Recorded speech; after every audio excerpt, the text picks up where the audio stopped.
The sun hung low over Outpost Haven 6, painting the dusty road in a soft, golden light. The colony was usually loud at this hour, but today the streets felt strange. Every voice was quiet. Every step was slow. Even the wind carried a kind of warning. People whispered to each other, glancing at the tall metal watchtowers of the Varkesh Patrol, the alien force that ruled the outpost with heavy claws and cold hearts. Their black armor reflected the fading sun, making them look like walking shadows. In the middle of this tense quiet, a young human boy named Eli Turner ran across the road, clutching a small drone toy with broken wings. He was only 8, but he had the courage of someone much older.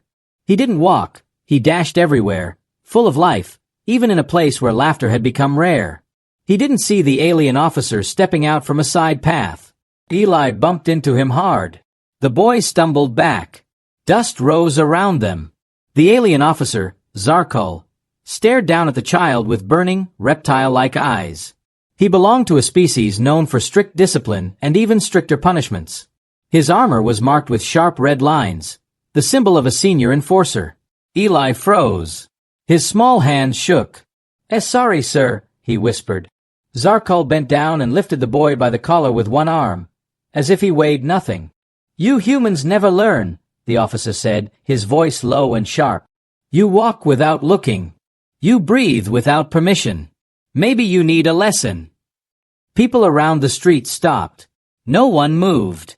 No one spoke. They knew what happened to anyone who interfered with the Varkesh. A human woman covered her mouth. A vendor dropped a basket of fruit that rolled across the ground. A group of miners stopped mid-step. Eyes locked on the child hanging helplessly in the officer's grip. Eli tried to speak, but fear closed his throat. Zarkul tightened his hold. And then something changed in the air. A soft vibration moved through the road, like a silent drumbeat. The dust on the ground lifted in tiny whispers as a tall figure walked out from the far end of the street. He walked calmly. Not fast. Not slow. Just steady, like someone who had seen too many battles and no longer feared any of them. His name was Sergeant Rook Calder. A Deathworlder. One of the humans born on Earth's harshest zones. Strong, durable, trained from youth to survive things most species called impossible. Rook had been gone for months on border patrol. People respected him, but also feared him a little. He never raised his voice. He never made threats. He simply acted when pushed. Rook stopped a few steps away from Zarkul. His eyes went first to the child, then to the officer's claws digging into the boy's shirt. "Put him down," Rook said quietly. Zarkul turned his head slowly, showing teeth in a cruel smile. This human brat struck a patrol officer. He must be taught discipline. "He's a child," Rook replied. His voice stayed soft, but something hard moved behind it. "Release him."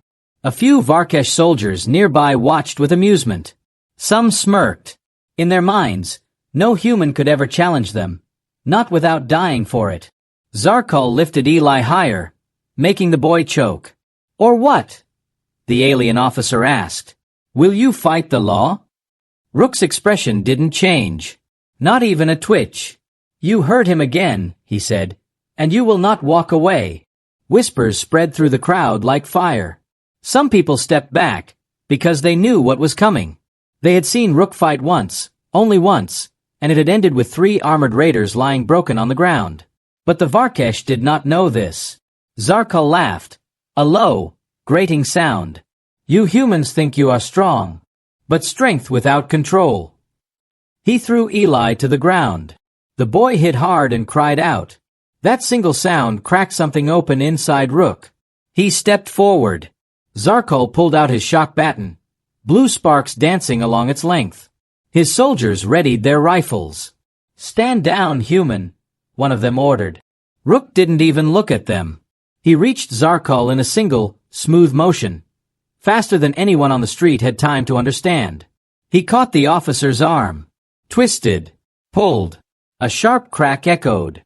Zarkul screamed and dropped the baton. Gasps filled the air.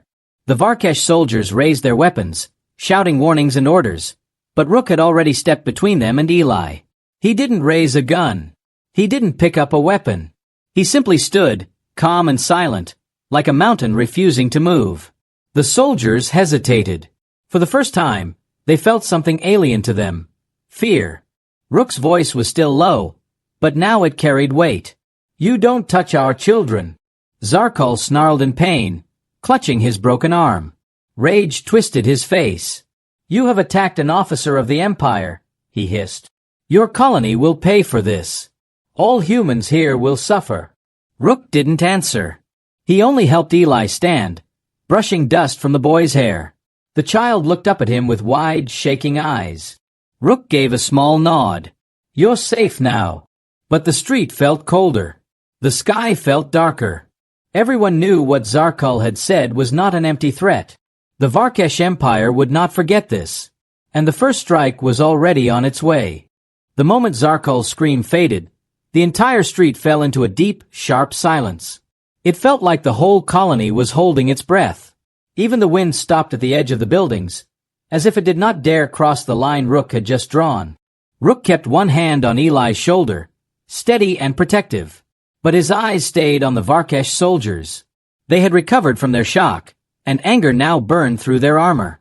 Their rifles hummed with charged energy, tiny sparks running along the barrels. "This is your last warning, human," one soldier shouted. "Step away from the criminal child." Rook said nothing. He didn't need to. The soldiers moved first. 4 of them spread out, trying to trap Rook in a half-circle. Their armor clanked softly on the stone road. Zarkal stood behind them, clutching his broken arm and glaring with hatred so strong it could cut steel. People backed away, pressing into doorways and behind stalls.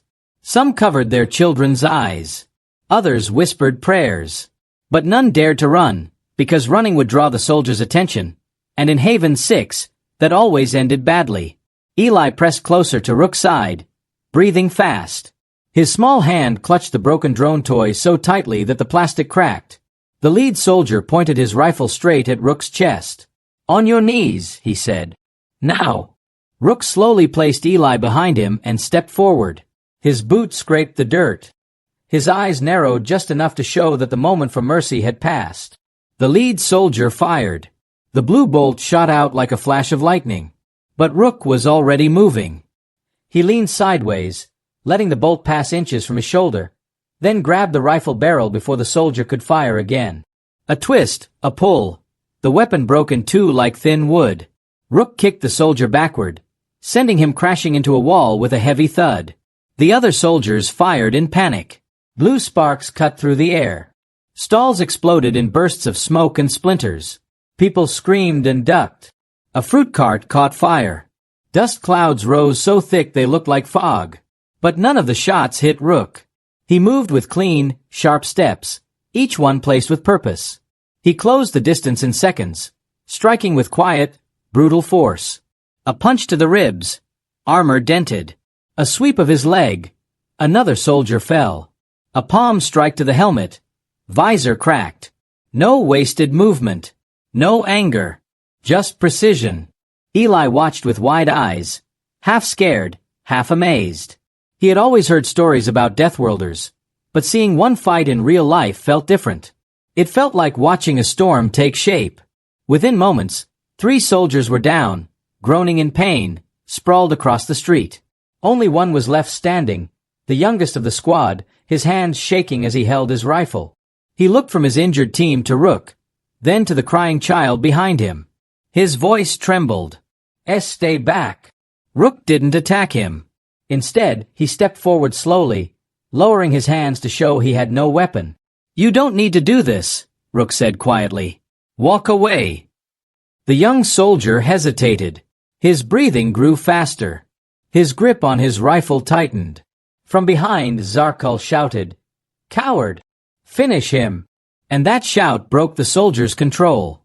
He fired, but his hands shook so badly that the shot went wild.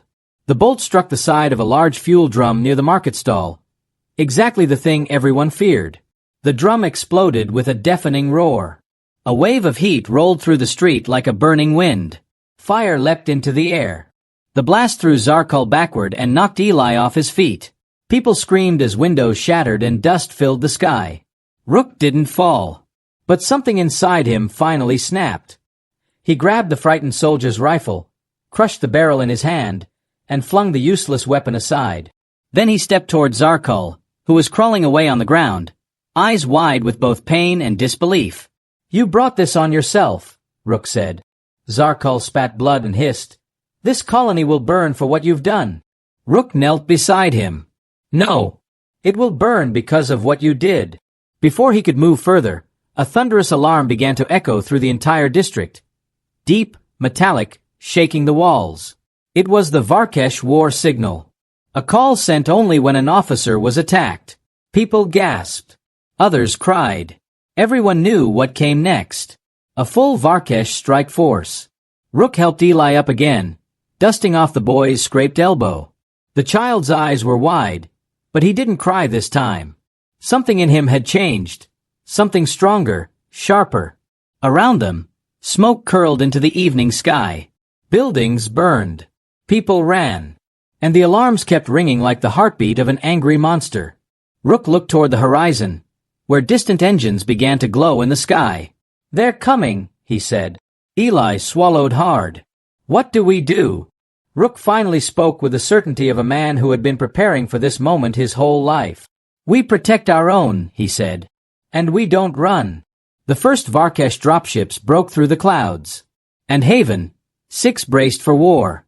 The alarm shook every wall of Haven, 6, echoing through the metal corridors like a warning drum from an ancient battlefield. Red lights flashed on the rooftops, cutting the smoke-filled air into sharp, broken pieces. People ran through the streets, carrying children, pulling carts, shouting names of loved ones they couldn't find. The smell of burning fruit stalls and melted plastic filled the air. The explosion from the market had started a chain of small fires, and the incoming dropships only made the sky more chaotic. Rook stood in the middle of the road, calm despite the panic around him. Eli stood close behind him, holding the cracked drone toy like it was the last thing he owned in the world. Rook scanned the sky. More engines. More shadows. The incoming ships were forming a ring pattern, a tactical move used by the Varkesh when they wanted to box a colony in. "They're surrounding us," Rook murmured. Eli tugged his sleeve. "Are they coming for me?" "No," Rook said. "They're coming for all of us." A dust-covered miner ran toward Rook. "Sergeant, you need to get inside. The whole sector is locking down." But Rook didn't move. He watched the dropships lowering like metal predators. "It won't matter. They'll break every door." The miner swallowed hard. "Then what do we do?" Before Rook could answer, a crackle sounded from the colony's old public speaker system. A shaky voice spoke through static. "This is Commander Hark of Haven. 6 security. All civilians move to shelter stations.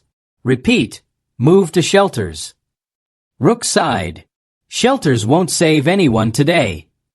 A sharp buzzing noise cut the air. A Varkesh dropship landed at the far end of the street, blowing dust across the whole block. Its side doors opened, and a squad of armored soldiers marched out with heavy steps. Their armor was thicker, darker, and marked with gold lines, elite forces. Behind them stepped a tall figure with armor shaped like sharp edges and long plates. His helmet gleamed with a single red stripe down the front. This was Commander Vrul, one of the most feared Varkesh officers in the region. He surveyed the damaged street, the fallen soldiers, the broken market.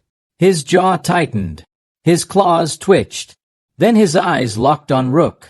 "You," Vrul said through his speaker mask. "Human. Step forward." Rook's expression didn't change. "You want the truth. Your officer attacked a child." "Silence," Vrul snapped. "You have injured Varkesh warriors and destroyed patrol property. You are now considered hostile."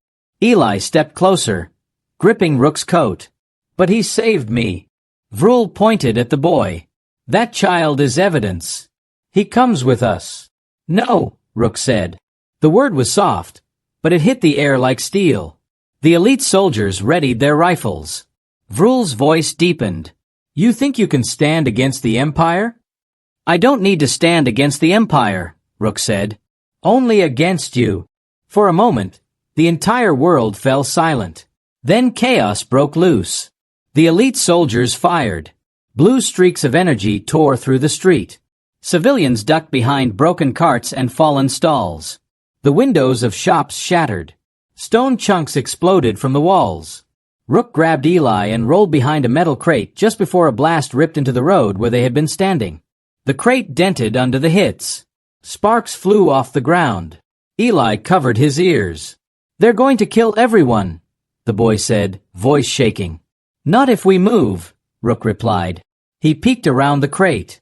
The elite squad advanced slowly, their formation tight, covering angles like they were hunting a dangerous animal.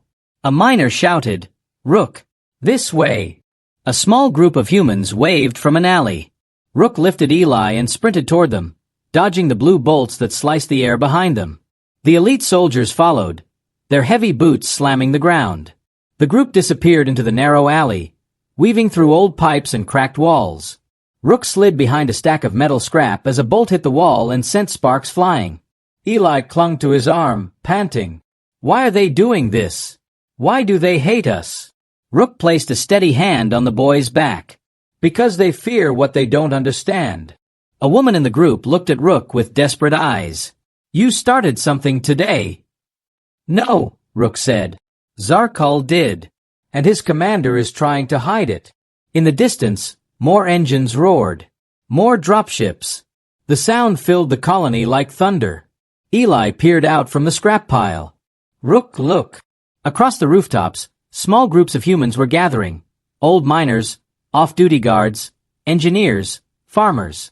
They carried tools, old rifles, welding torches, anything they could grab. Fear was in their eyes. But something else too. Something Varkesh officials always believed humans lacked. "Unity," the woman whispered. "The colony is ready to fight." Rook nodded. "Haven 6 has been pushed long enough." The engines grew louder. The streets glowed with enemy lights. Eli stepped beside Rook, clutching the broken drone to his chest. "Are we going to lose?" Rook looked down at him. "Not today." He stood tall, scanning the approaching troops. What started as a single street fight was no longer small. It was becoming a message, a spark, a signal that would reach every human world. And Varkesh commanders knew it. That's why they were terrified. The night fell fast over Haven 6, as if the sky wanted to hide what was about to happen. Smoke rose from the burned market, drifting into the stars like dark signals. The colony's lamps flickered, some broken, some shattered from the earlier blasts. Rook, Eli, and a small group of humans moved through the narrow service tunnels beneath the old districts. Metal pipes ran along the walls, dripping water in slow taps. The hum of Varkesh engines echoed even down here, a reminder that the aliens were searching every corner. Eli held Rook's hand tightly. Even though he tried to be brave, his legs shook with every loud sound from above. "How long until they find us?" a miner whispered. Rook listened to the distant footsteps. "Not long. They're sweeping block by block." Eli looked up. "What will happen to everyone if they catch us?" Rook answered honestly. "It won't be good." The group fell silent. Up ahead, the tunnel opened into an old maintenance chamber. Lights flickered weakly, and old crates lay stacked against the walls. But something else was there, something unexpected. More than 20 children, boys and girls from the colony. Some were teenagers, some only Eli's age. They had dirty faces, scraped knees, and frightened eyes. But they were together, standing close like a small army that didn't know it was an army yet. A tall girl of about 15 stepped forward. Her name was Lena Ward, known in the colony for being sharp-tongued and fearless with adults. Now she looked even more serious. "Sergeant Calder," she said. "We heard what happened outside. We saw the smoke. Eli told us too." Eli looked embarrassed, rubbing his shoe on the floor. I didn't want to be alone," he said softly. Lena nodded. "No one wants to be alone tonight." Rook looked around the room. "Why are you all here? You should be hiding with your families." Lena shook her head. "Some parents are gone. Some are missing. Some were taken when the Varkesh landed." She clenched her fists. "So we came here." No soldiers checked the old tunnels. A smaller boy stepped forward, wiping his nose. "We heard the Varkesh shouting about you. They said a Deathworld human attacked officers. They're angry." Eli stepped up beside him. It wasn't Rook's fault. They hurt me first. Rook knelt to look at the children more closely. Listen to me carefully. You must stay hidden. Tonight will be dangerous. Lena's jaw tightened. We're tired of hiding. Rook raised a brow. You want to fight? No, Lena said. We want to help. For a moment, the room fell still. The children looked at Rook with something that made his chest tighten. Not fear, not confusion. Oh.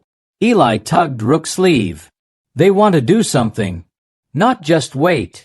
Rook stood slowly. If you want to help, you need to stay safe. But you can do something important. Every child leaned forward. Rook pointed to the old crates. Those crates carry old relay units.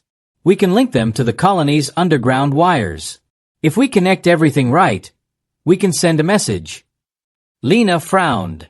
A message to who? To anyone listening, Rook said. Other colonies. Human patrols. Deathworlders. If we don't call for help now, Haven 6 will fall by morning. The children looked at each other. Eli lifted his broken drone toy.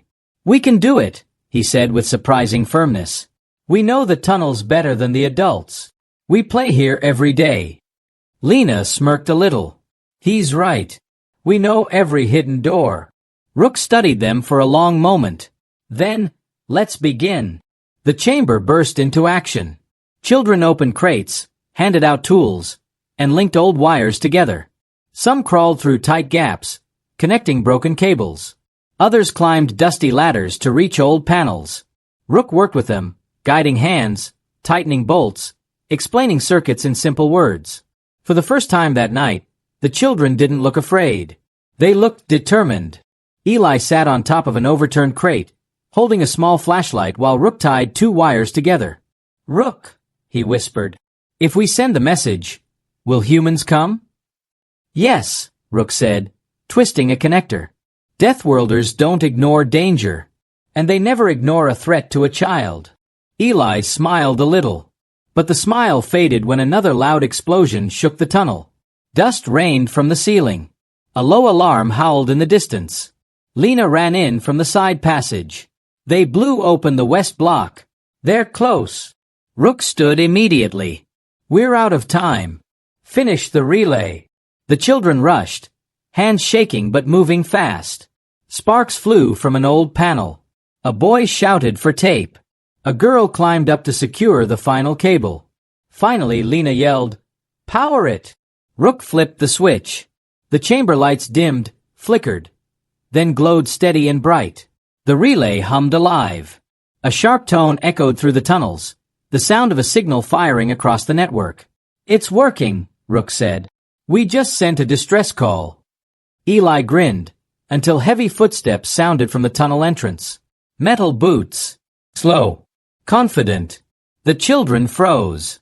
A shadow moved in the dim hall. A single red visor glowed through the dust.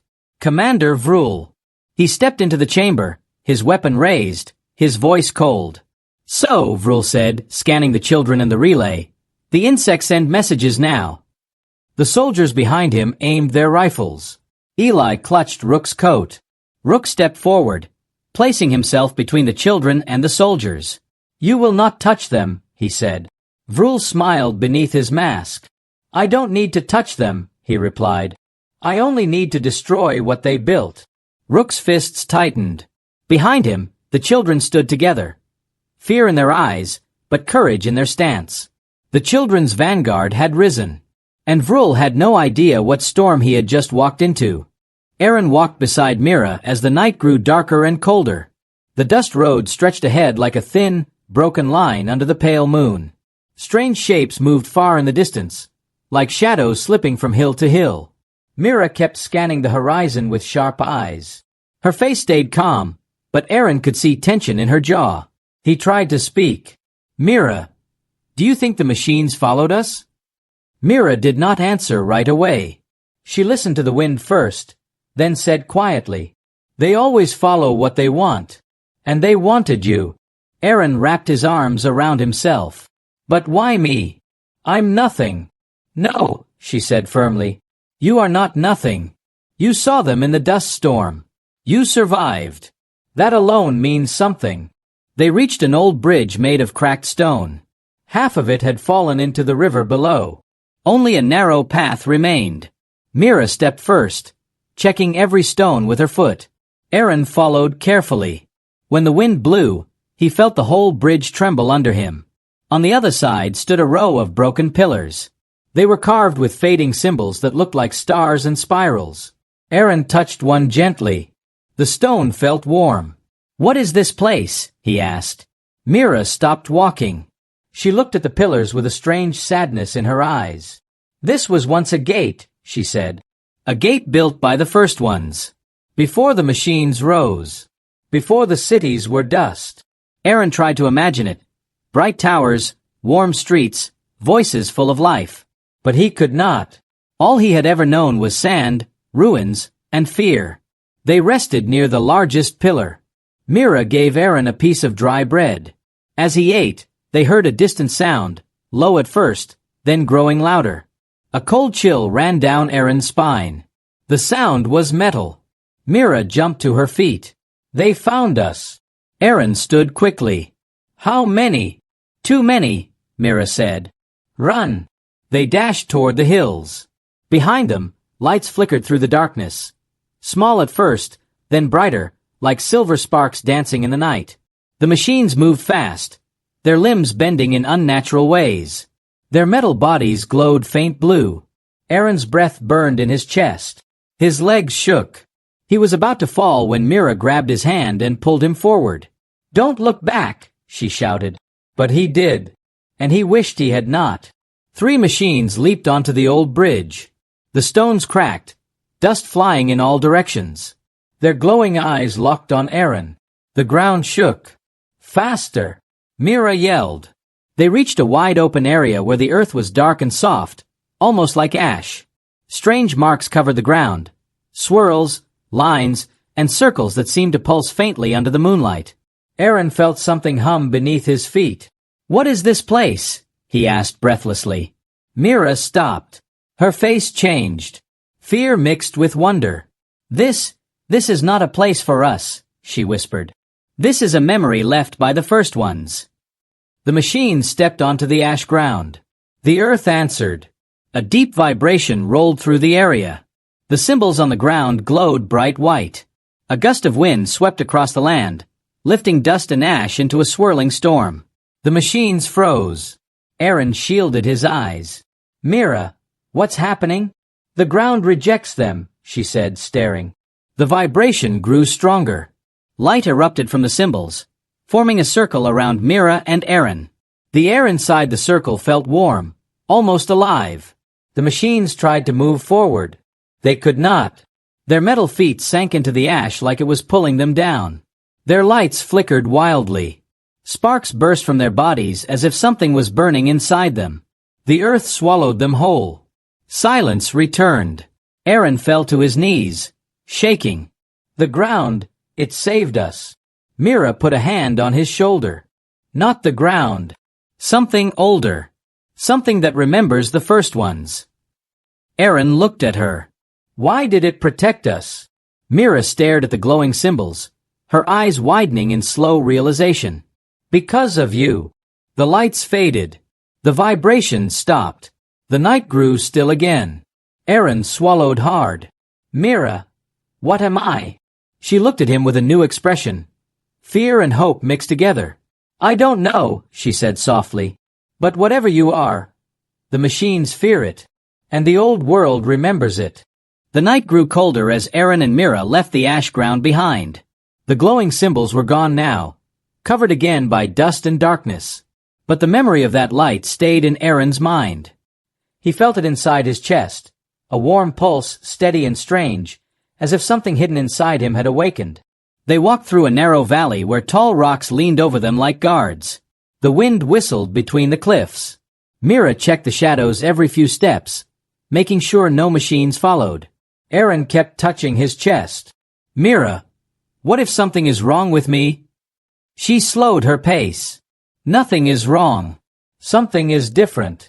"Different how?" Mira looked up at the stars. I think you carry something the first ones left behind. Maybe a code. Maybe a spark. Maybe a memory. Arin shook his head. But I'm just a child. Even a child can hold power, she said. They reached a hollow space between two cliffs. It was silent, except for the soft rustling of dry grass. Mira stopped here and placed her hand on the rocky wall.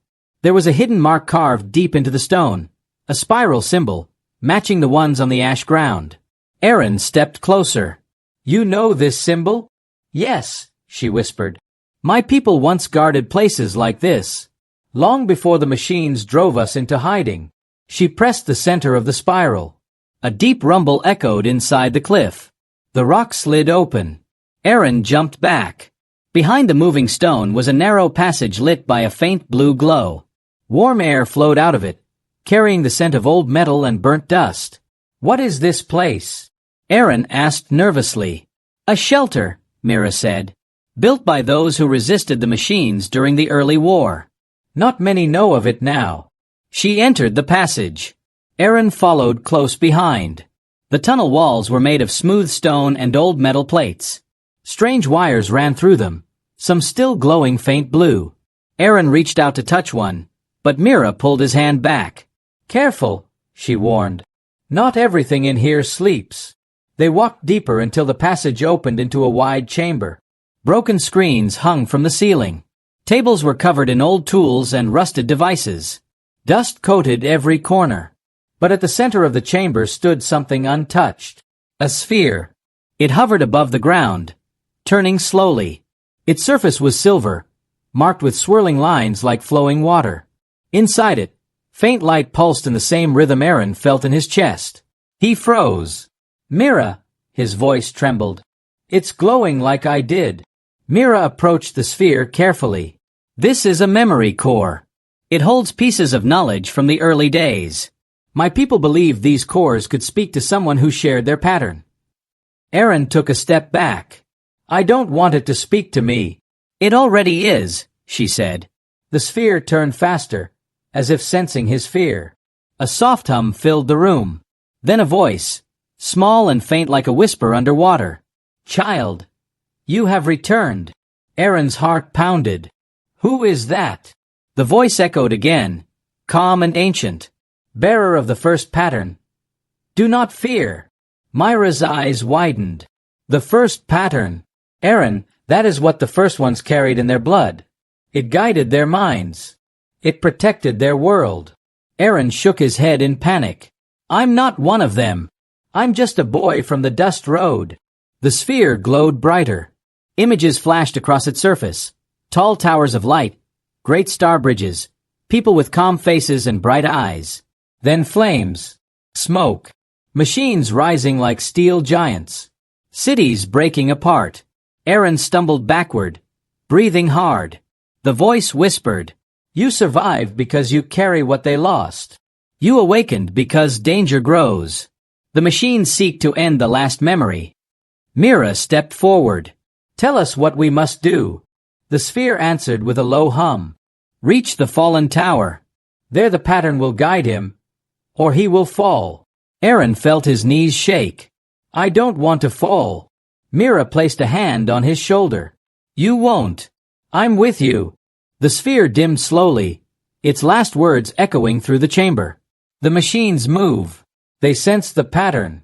Time grows thin. The light faded. Silence returned.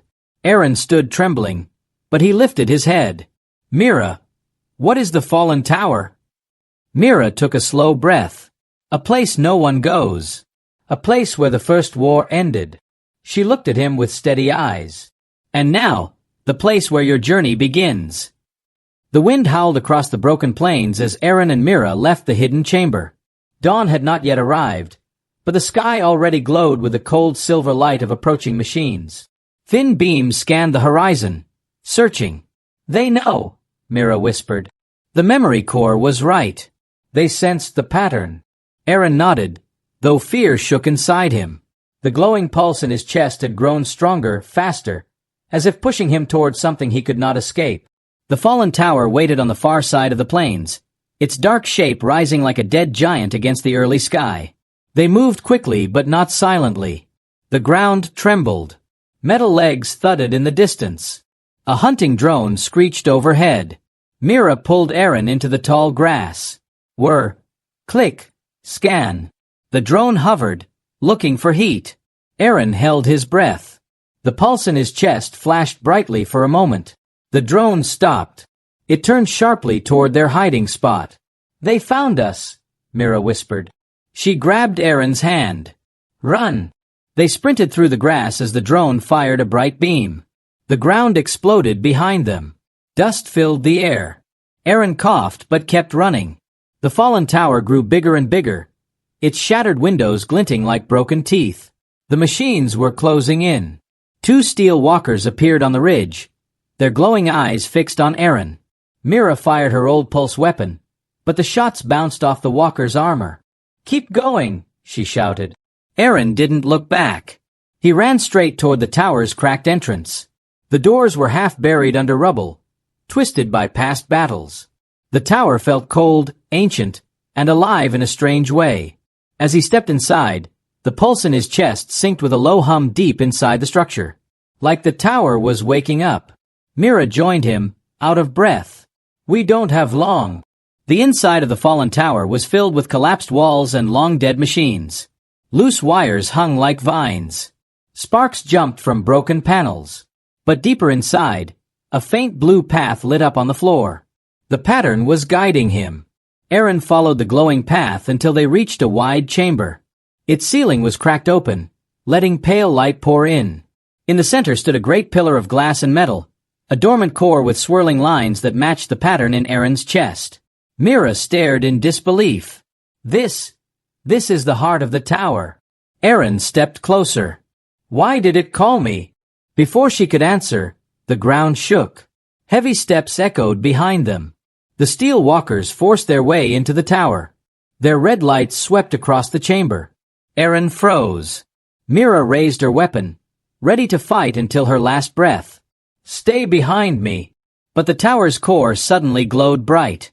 The swirling lines lit up, matching Arin's heartbeat. Then, the pillar spoke. "Bearer of the pattern. Connect. Restore. Choose." The machines fired. Their beams struck the floor, sending pieces of stone flying. "Arin now!" Mira shouted. He placed both hands on the glowing surface of the pillar. A shockwave burst from the core. Arin gasped as images filled his mind. Memories of the first ones, their cities, their fall. He saw why the pattern was placed in children like him. A final hope. A seed waiting for the right moment. The walkers struggled to move, their metal joints locking as if bound by invisible hands. Mira watched in awe as the pillar glowed brighter and brighter, surrounding Arin with spirals of blue light. The tower responded to him. The machines tried again to fire, but their weapons cracked apart. Their bodies bent backward, crushed by unseen force. Arin opened his eyes. But they were not the same eyes. They glowed with the same light as the core. He spoke, but the voice felt older, stronger, deeper. "The pattern lives." The last of the walkers exploded in a burst of sparks. Silence fell again. Slowly, the light around Arin faded. His eyes returned to normal.